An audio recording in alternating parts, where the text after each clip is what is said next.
This Valentine's Day, as roses are exchanged and sweet nothings are whispered, there's one royal couple whose relationship has us asking, is this love real, or just another act for the cameras? Prince Harry and Meghan Markle, once the darlings of the royal family, have become the subject of endless scrutiny and speculation. While the world watched as they exchanged vows in what seemed like a modern fairy tale today, their relationship feels more like a carefully crafted performance. Are they truly in love, or has the media circus around them overshadowed everything? What's really happening behind the scenes in Montecito? Now, this isn't just about one couple. This Valentine's Day, we're exploring not only Harry and Meghan, but also other royal relationships that show us what true love really looks like. Are some couples simply playing the part for the cameras, while others endure heartbreaking challenges together? There's so much more to the story than meets the eye, and you're about to hear all the secrets that might just change the way you view the royal family. From the drama of Montecito to the unexpected twists in other royal unions, this is the inside scoop you won't get anywhere else. Trust me, you'll want to stick around. She can flip and how she can be, really, really taxing. And if things don't go her way, she becomes a nightmare. She is an emotionally abusive woman. She is a bullying woman. According to Taz, will you be my Valentine today? Absolutely, Dan, always. Let's not tell the husband, let's not tell the fiance, okay? We'll just share in this little special moment together this Valentine's Day. We just tell everybody else. It's an online affair, isn't it? But look, Tash, I thought because it is Valentine's Day, and actually there's been so much horror and so much scandal all week long, and a lot of people really depressed, actually, because we love the British royal family. We want them to survive. And one of the things that is most important with royals, of course, is the strength of relationships. So, Tash, I've got you to give out roses today to all of our favourite royal couples. And I think, actually, when you look at this juxtaposition, actually, what we see, and obviously we'll go along with all of the couples as we go, but what we see is genuine love versus performative love.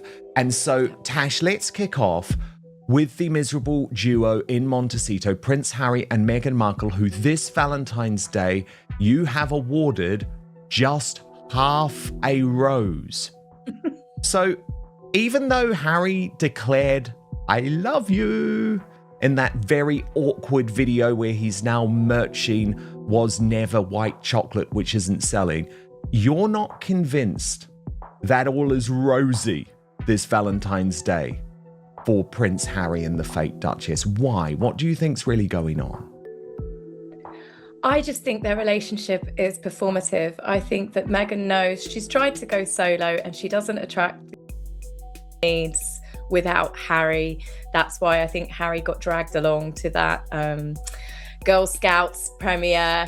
Meghan knows that on her own, she just goes straight back to being the same person that she was before she met Harry. We saw recently at the 15% pledge, she just looked like someone's plus one. She wasn't being honoured. She wasn't there by herself on a special table. She was just blending in with everybody. She needs Harry.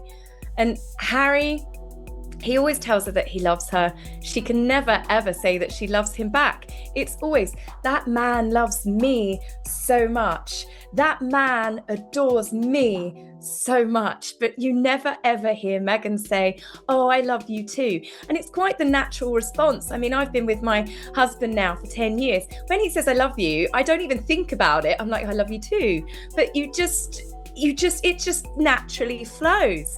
But Harry tells Meghan he loves her and she's like, as she walks away with a bar of chocolate, whether he did a good job advertising her chocolate or not. But yes, I just find them fake and performative. It never looks natural between them, in most part because she always makes sure that it's her love, isn't it? It's Harry loves her. When she kisses him, it's her face that you see. She does that act that Susan Sarandon did with Joey in Friends where she cups his face and he's like, "Is it affection?" She's like, "No, it's because the camera can center on me." So yes, half a rose. The problem, I think, is for Harry that he realizes he's in this mess and doesn't really see a way out. And what's so fascinating, Tash, is that for a long time he has believed, I think in a totally delusional manner, that in some way he is the white knight who's going to ride back to the United Kingdom and save the British royal family. Whereas indeed, my take is that all of these very disturbing revelations and the fact that Andrew and now Charles, because of the payout, are sort of caught up in this scandal, doesn't make it more likely that Harry has any role to save the British royal family. I actually think it makes it less likely, because my belief is that William is going to be increasingly empowered here. That's probably not at the choice of Charles, but rather at the behest of politicians who will be seeing, oh my goodness, that the royal family is at stake here.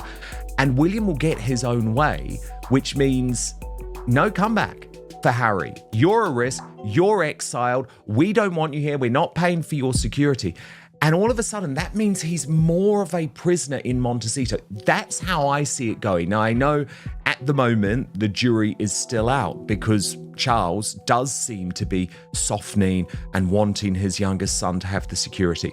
But according to the recent reporting from the New York Post, Tash, when it comes to Harry's life in Montecito itself, it's totally miserable. He's a prisoner in that house. He barely leaves. Outside of Nacho Figueras, he has none of his own friends. So actually, when you think about the day-to-day, it isn't a happy life for Prince Harry in Montecito. And I have reported for some time that the marriage is anything but happy. It is convenience, though, because neither of these two at this point can see any other option. Harry does come across as a prisoner, he really does, and perhaps that's why Harry's always barefoot these days, because Meghan can't trust him with shoelaces. He does look miserable. He does look miserable, doesn't he? He does look unhappy. I mean, that video was ultimate cringe level. That was 10 out of 10. You know, the way he's holding up the chocolate bar and making sure that it's facing the right way for the camera, like he's an Instagrammer. It really, really was the ultimate cringeworthy. But you could tell he almost looks nervous when Meghan approaches, because I can imagine he's walking on a tightrope every day. You just never know which way it's going to go. She must be an absolute nightmare to live with. There's so many stories about how she can flip and how she can be, you know, really, really taxing. And if things don't go her way, she becomes a nightmare. And these are just former staff, so I can't imagine what it would be like being married to her. But yes, as I said, that's probably the reason why Harry's not allowed shoelaces. So does that mean that you think there should be some sympathy towards Harry because he is dealing with a woman who is so obviously, and we know this, by the way, emotionally abusive? I mean, she is an emotionally abusive woman. She is a bullying woman. I have no issue with saying that now. So even though Harry has been such a monster himself, if he is being subjected to some form of emotional abuse, domestic abuse, marital abuse, should there be sympathy for him? He might be trapped, Tash. We are on a mission to 700,000 subscribers, so I need you to do something for me right now. It is free, it is easy, it is simple. Just hit that subscribe button on YouTube. That's because over 50% of you watching this video haven't done that yet, and it is the best way to support Outspoken. We're totally independent, by the way, no big tech backing, no billionaires pulling the strings, and if you turn on the bell, you'll get alerted to all our new videos. There, of course, is that. There were lots of signs, especially in the beginning. I said myself that if Jack Brooksbank had come along and behaved the same way that Meghan Markle did to Harry, to Princess Eugenie, she slowly cut off all of her friends and fell out with everybody, and he was very much in control, people would have had a completely different attitude to what they did with Harry. But there are signs there, and you do need to be careful. You don't know what goes on behind closed doors. But I do not have any sympathy for Harry, because he chose to treat his family the way that he did. He chose to treat the Queen and his grandfather the way he did. You know, people do end up in terrible relationships and terrible situations. And a lot of the time they just cut off their family, which is something that you would think Harry would have done. But Harry's continued attacks on his family, he's making those decisions. Meghan, as you can see, she ghosts her family when she's done with them. She ghosts her friends. Harry comes back for blood over and over and over. So I don't think that, whilst I think that Meghan has nurtured Harry's attitude, his attitude was always there. I think he's always been a very toxic person.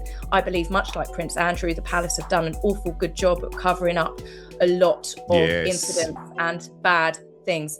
So no, for me, Dan, sorry, I don't have a bit of sympathy for him, because I think deep down he's just as nasty, if not nastier, than his wife. I'm actually totally with you on that. I'm totally with you. I think you're right. It was interesting to get the other side, but no, I don't have sympathy for Harry. He has treated the women in his life terribly for years. Maybe he's getting a piece of his own medicine now. But karma. Yeah, well, exactly. That's what I was going to say. Maybe you end up with who you deserve, Tash. Yeah. Just saying. That's why our spouses are so perfect. Exactly. Now, how many roses to William and Catherine? Well, of course. I mean, maximum number of roses allowed to give, Dan. So you're giving them 5 roses. Okay, so just I'll give them 10. So despite all this stress, Tash, what seems very clear to me, and sometimes this happens, you know, you see it sometimes out of tragedy, their marriage has actually become stronger. The difficult times, and let's be honest, the past 2 years have been incredibly difficult. Catherine actually facing her own mortality, William being left to really care for the children and perform his royal duties as the heir to the throne, with his father also undergoing a cancer battle. But they are more together than they were before that. They are. I mean, when you think they've been together since they were teenagers, you've seen their relationship change and evolve from Catherine being a royal girlfriend, becoming a royal wife, to a princess in training. We've watched her go from managing to give birth to the heir of the throne, Prince George. Then she's gone on to have, you know, another couple of children as well. We've got Prince Louis and Princess Charlotte. And of course, children do take over your life, especially in those early years. And, you know, Catherine went through this, thankfully, when the children were a little bit older, with the exception, obviously, of Prince Louis. It did make it a bit more manageable for them. They had a lot of support from their family.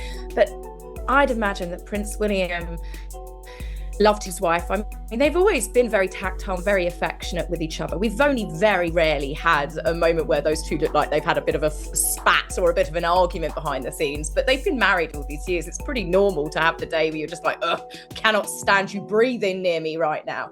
And unfortunately, they have the cameras on them all the time. But I do believe, after Catherine going through cancer, like you said, facing her own mortality, to the fear of losing someone, the fear of never having them, never seeing them, never holding them, you know, especially being the mother of his children, what he went through as a child. I think, you know, Prince William has become even more affectionate with Catherine, perhaps caring less about the cameras. You are seeing such more of an affection between them, and it's not put on, it's not fake, it's not performative, it's just protective, it's cute, it's sweet, and it's just the way they look at each other and they smile. These two are so in love. They've been through everything together. Not many people go from high school sweethearts and go through to this stage of their marriage with their children, now teenagers, well, Prince George's, and come through it. You know, I've got friends that have been divorced for a lot less, and they've gone through all of this under the watchful eye of the world's media and the public. So I think those two are genuinely, totally besotted with each other. So yes, if I could give them 10 roses, Dan, I would. I think they're a lovely couple. Okay, what about the more controversial of all the royal couples? And the reason I include them in this list, Tash, is that they're still oddly codependent, and until recently were effectively back in a relationship. I'm of course referring to Andrew Mountbatten Windsor and Sarah Ferguson. How many roses do you give them this Valentine's Day? Ugh, 0. I don't want to give them anything. I don't want to give them anything. 0.5, okay? Because I do believe that those two loved each other, I would guess. You know, they did love each other. They were in love, but I believe much like Harry and Meghan, they were partners in crime, as it turns out, quite literally. You know, normally you use that terminology loosely, you know, but, you know, she was a party girl. He was a party boy. I think that they enjoyed the trappings and the luxuries of being royals. I think they've used it to their advantage. I think that they did have a happy family at one point with their 2 daughters. They are literally partners in crime, the decisions, you know, they're both just as bad as each other. So there probably is a bit of codependency there. They've enabled each other, you know, most normal partnerships, you know, your husband's getting into a bit of a bad situation with bad people. You'd say, don't do that. That's bad. You wouldn't be the one introducing them together going, oh, do you know what? I'll take some money off him as well. So those two are just as bad as each other. I'm not even sure this whole they've split apart is even true. I think they're just doing it to save public face. So whilst I don't wish to give them anything for obvious reasons, I would say 0.5. They are together, but I wouldn't say it's romantic. I just think that those two enable each other. It's a bit of a toxic relationship. Yeah, I've been thinking quite a lot about these two lately and how they're going to be viewed by history. And I don't know if you're a fan of the musical Oliver, Tash, but they really remind me of Mr. and Mrs. Bumble, because there's something so pompous and greedy and actually cruel.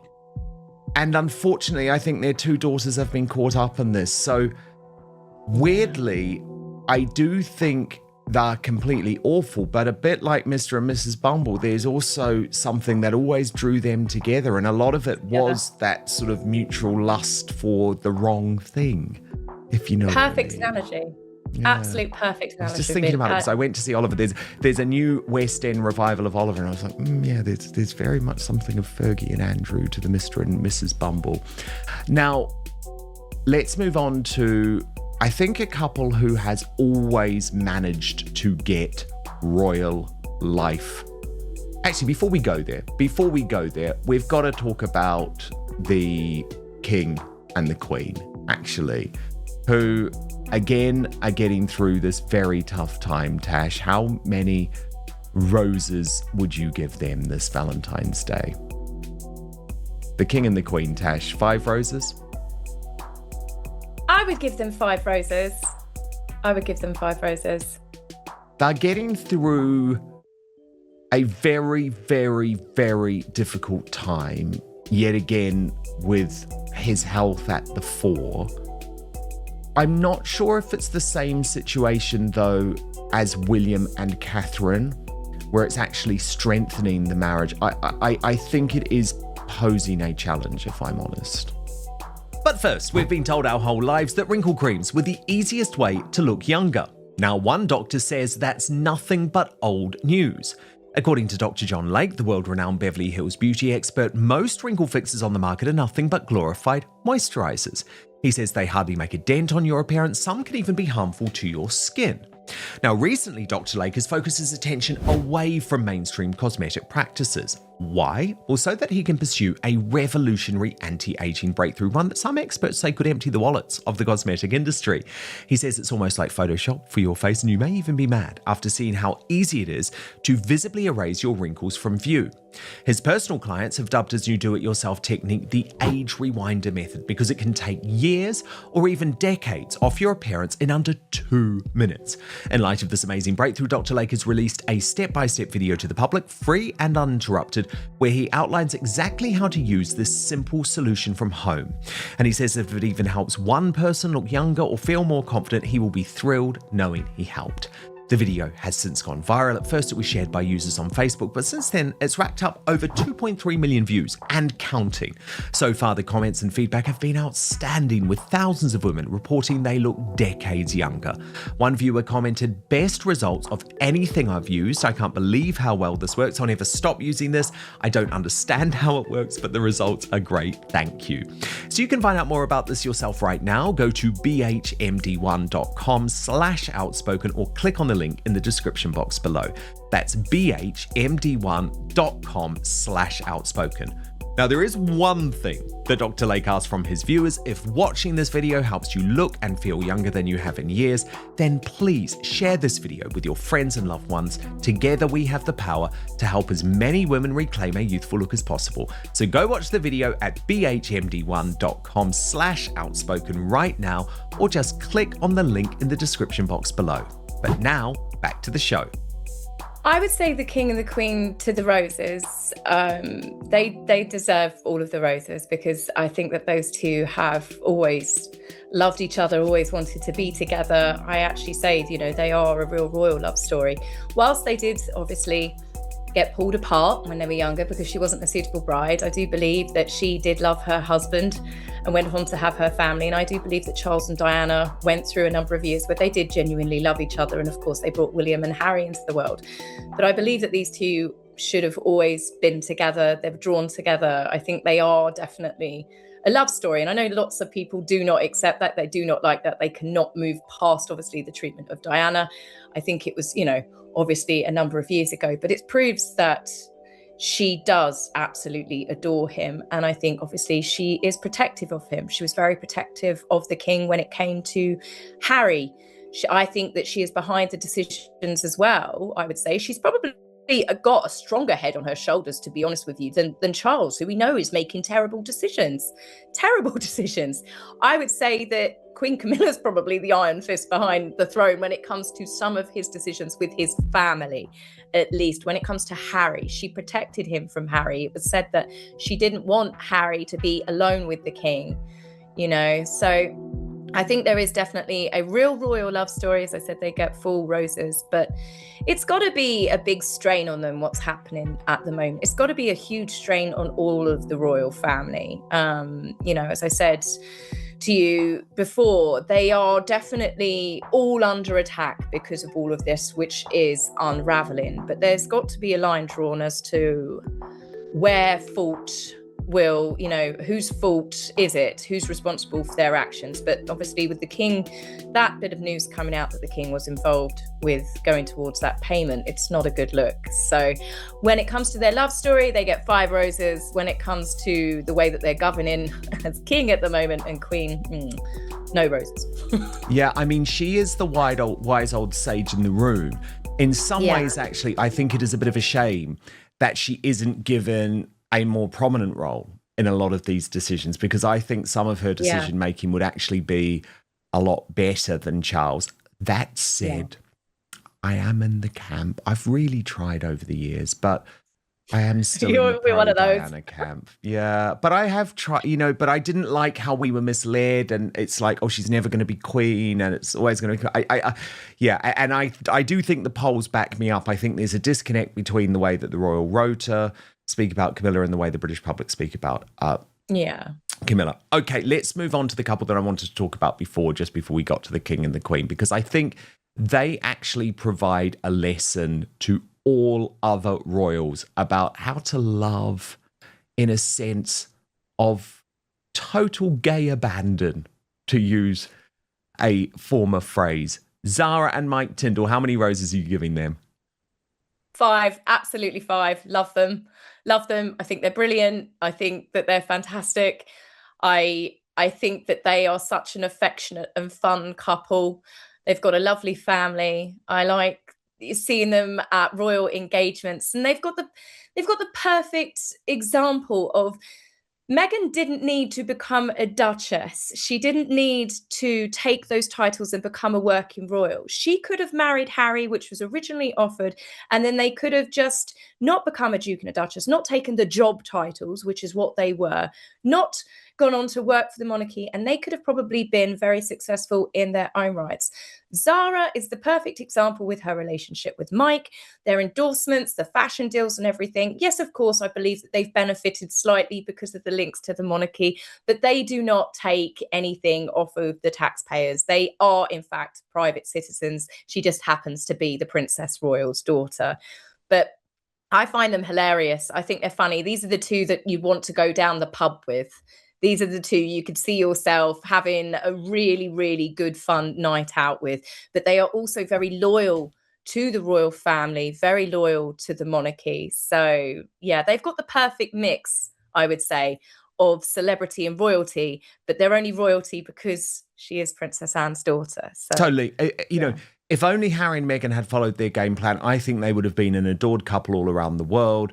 And we saw on that trip to Australia recently, it's very clear these two still enjoy each other's company, which is so important. yeah, Tash, what about it is. the Duke and Duchess of Edinburgh, Prince Edward Oh, and Sophie? yeah. How many roses this Valentine's Day? 5. They're very sweet with each other. They are they're different in the way that they are. I think that the Duke is a very, very soft and gentle man.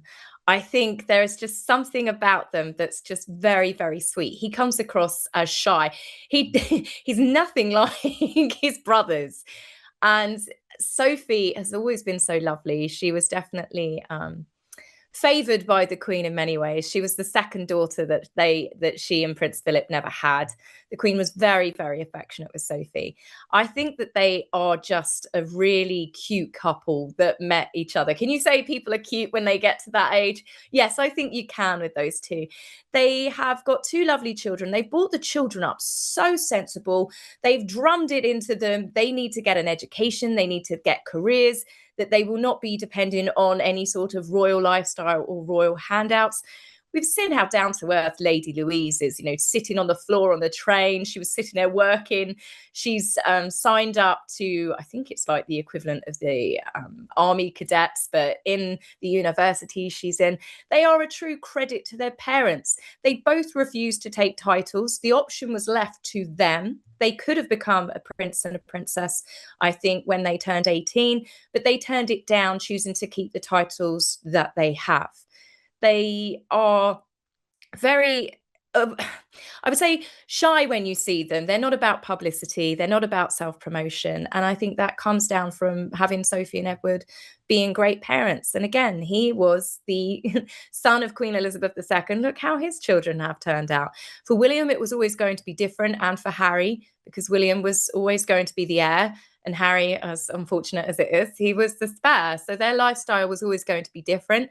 But when you think about how Princesses Eugenie and Beatrice were brought up compared to Lady Louise, it shows a real down-to-earth, loving family that have brought their children up, despite being in the royal fold, despite being grandchildren of Queen Elizabeth II, just to be good, normal, kind people, and to not try and make yourself, I guess, a spectacle, to not try and cash in on royalty. So I think that they have a genuine love and mutual respect for each other. I think they're adorable. Adorable. Tash, you have mentioned the 2 princesses who we do have to include as well. Oh, okay. Things much more difficult for these 2 in recent months. So Princess Beatrice, she is married, of course, to Edoardo Mapoli Mozzi, and Eugenie living in Portugal now with Jack Brooksbank. How do you rate their 2 marriages? How many roses? Princess Beatrice and Edo get a 5. I believe that they are genuinely in love. I believe that they're actually, they had a lot of people were comparing them to Harry and Meghan in the beginning, saying that he was using her, but they've been friends for a number of years. I think she took on board being a stepmother before she was a mother herself in her stride. I think they've got a strong marriage. I have high hopes for them. I think they're very sweet when you see their interactions together. You see them with the children. Again, shunning the limelight, I would say, more than her sister and Jack Brooksbank. those two, they get they get a 3 to a 4 just because I've never gotten over Jack Brooksbank being on a boat hugging lots of topless women. I I'm know. sorry, that would not fly with me. That would not fly with me. I'm not a jealous woman. But if my husband was on a work trip and then he was photographed with lots of topless women, oh, it's the European way. You know, they sunbathe topless. I do not care. That would be absolutely not. So ever since then, I like to think he got in a lot of hot water there. So I do believe it's genuine, again, not performative. I do believe that they love each other, but I would say there's probably been a lot more friction in that marriage, and rightly so. And I think that they both like the limelight a little bit more than I would say Beatrice and Edo. So yes, a 3 to 4, because I'm never going to get past Jack hugging those topless women on the boat. I'm sorry. Been a little bit suspicious after that one, I have to say, Tash, I have to say. But look, happy Valentine's Day. And you know what? Valentine's Day doesn't matter if you're single, because you're with us. And we're a little love story, aren't we? We've got all of our people here on Outspoken. So please, if you're feeling a little bit low today, don't, because you've got us alongside you. And do make sure you subscribe to According to Taz for so much more love. I know, you're making me blush now, Dan. You're making me blush. And of course, if you do want first access to the Royal Uncancelled After Show here on Outspoken, you can sign up to www.outspoken.live. Paid monthly and annual subscribers get first access to our Royal Uncancelled After Show. And we're a real community there too. I hope you have, whether you're on your own or with a beloved, I hope you have a wonderful Valentine's Day. Thank you so much. Dan Wilson Outspoken is your no spin, no bias, no censorship outlet for independent news. We have no big tech backing or billionaires pulling my strings, but that does mean I need your support. So please hit subscribe on YouTube, turn on the notification bell, and subscribe to Dan Wilson Outspoken on Spotify or Apple Podcasts. It's totally free, but allows me to continue my promise to always keep fighting for you.